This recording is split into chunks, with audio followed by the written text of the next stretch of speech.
Welcome back to episode of car talk. हमारे व्यूअर हैं शहबाज खोकर साहब। उन्होंने हमारे से सवाल किया है कि जब से ईद आती है, फिर कोई रमज़ान का महीना आता है, कुछ रौनकें होती हैं, खुशियाँ होती हैं, तो सब एक अच्छी मोहब्बतें बांट रहे होते हैं और सारा कुछ अच्छा चल रहा होता है। लेकिन जैसे ही वो ख़त्म होता है तो उसके बाद से फिर वही दोबारा एक जो टिपिकल ज़िंदगी है कि जी महंगाई बढ़ती जा रही है और आने वाले टाइम के अंदर पाकिस्तान क्या पता डिफ़ॉल्ट भी कर जाए, चीज़ें की और मज़ीद प्राइस महंगी होंगी, कोई कम होती नज़र नहीं आ रही और आमदनी जब जिनकी कम है तो वो फिर इसी एक सिस्टम के अंदर लगे हुए हैं। तो इससे कैसे निकल सकते हैं और इसको कैसे वो बर्दाश्त कर सकते हैं, ये बात करते हैं।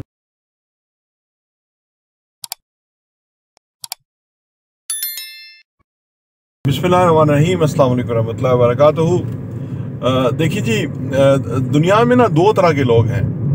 एक तरह के लोग ज़रा कम हैं और एक तरह के लोग ज़्यादा तादाद में हैं। यानी 95% वो लोग हैं कि जिनको कोई न्यू ईयर होगा, कोई त्यौहार होगा, ईदें होंगी तो वो कोई खुशी महसूस करेंगे या उनकी एक ज़िंदगी बेहतरीन होगी।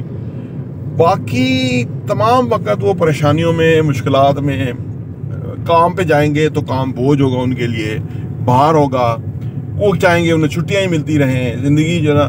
ये क्यों ऐसा है कि वो 95% लोगों ने ना ज़िंदगी को असल में सही तरह समझा नहीं और उसके हल नहीं तलाश किए। इसके बरक्स जो 5% लोग हैं उनकी हर रोज़ ईद है। जहाँ चाहे खाना खाएं, जहाँ चाहे रहें, जो चाहे करें, जिस तरह चाहे वो ज़िंदगी बसर करें। उन्होंने तमाम माशी मसाइल का हल तलाश कर लिया, यानी उन्होंने अपनी फाइनेंशियल मैनेजमेंट कर ली है। तो उनकी ज़िंदगी आसूदा है, उनको काम उनके लिए मोहब्बत है, वो काम से उनको पैसा आता है, काम उनके लिए एंजॉयमेंट है, क्योंकि काम वो जो करना चाहते हैं वो कर रहे हैं। जब आप वो काम कर रहे हो जो करना चाहते हैं तो आपका ना इनर सेटिस्फाई होता है। पैसा तो आपके लिए आता ही है, लेकिन असल जो सेटिस्फेक्शन है वो ये होती है कि यार मैंने ये सोचा या मैंने ये चाहा और ये काम किया चीज़, इससे आपको दुगना फायदा और खुशी होती है। तो अब सवाल ये पैदा होता है कि ये जो 5% लोग हैं इनके लिए रोज ही ईद है और वो 95% लोगों के लिए ईद वाले दिन या आगे पीछे 1-2 छुट्टियां हैं वही ईद है, उसके अलावा उनकी जिंदगी अजीरन है। अब सवाल ये पैदा होता है कि ये किसने ऐसा डिजाइन किया। ठीक है, हुकूमतों का कसूर ये है कि उन्होंने महंगाई कंट्रोल नहीं की या उन्होंने शहरियों को उनके हकूक नहीं दिए। अर्ज करने का मतलब यह है कि इन्होंने इस मकाम में वो क्या इन्होंने लोगों की जिंदगियां अजीरन की, इसमें कोई शक नहीं है।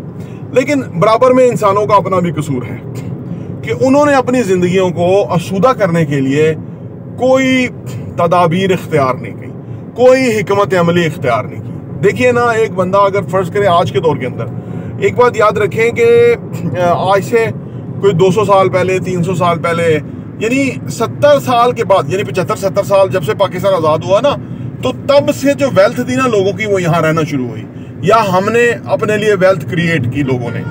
उससे पहले की जो जितनी वेल्थ थी ना वो गोरा अपने साथ ले गया था, ठीक है ना। इसलिए जब पाकिस्तान आज़ाद हुआ तो हमारे पास ना कोई ढंग की बिल्डिंग थी, ना कोई हमारे पास सरमाया था, ना कोई हमारे पास तनख्वाहें देने के लिए पैसे थे। ये क्यों था? क्योंकि वो गोरा सब लूट के ले गया था, ठीक है। और उसके बाद ये 75 सालों में जो आम लोगों ने कमाई की या उन्होंने तरक्की की, उन्होंने तो अपना पैसा किसी तरह, क्योंकि वो लोग ना थोड़ा सा एक्स्ट्राऑर्डिनरी थे, आप समझ लीजिए, जिन्होंने अपने लिए यहाँ पे वेल्थ जनरेट की या उन्होंने अपने लिए असासे बनाए, कामयाब हुए।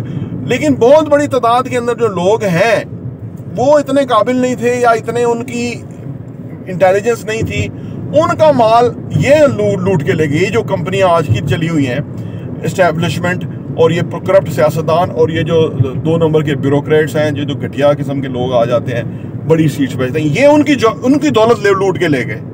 आप समझेंगे ना, लूटी उनकी भी, जिनके पास अभी इस वक्त पैसा है उनकी भी दौलत लूटी, लेकिन उनको फर्क कोई नहीं पड़ा क्योंकि वो खुद बहुत तेज थे। उन्होंने खुद पैसा कमा लिया, उन्होंने खुद कारखाने, फैक्ट्रियां लगा ली, उन्होंने खुद जमीनें जायदादें खरीद ली।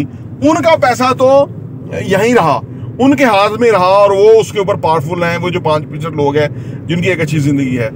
लेकिन बाकियों की दौलत ये लूट के ले गए। अब उनकी दौलत जो लूट के ले गए, ये क्या हुआ कि ये जो लोग हैं जो जिनके माल लूट के ले गए, ये जालिम, और ऊपर से बेवकूफ़ी उन्होंने ये की कि वो इतने होशियार नहीं थे, इतने चलाक नहीं थे, इतना मामला फहम नहीं थे, इतने ज़्यादा इंटेलिजेंट नहीं थे, इतने ज़्यादा स्किलफुल नहीं थे, इतने ज़्यादा माहिर नहीं थे, इतने ज़्यादा चुकन्ने नहीं थे, ठीक है, और उनको मार पड़ गई।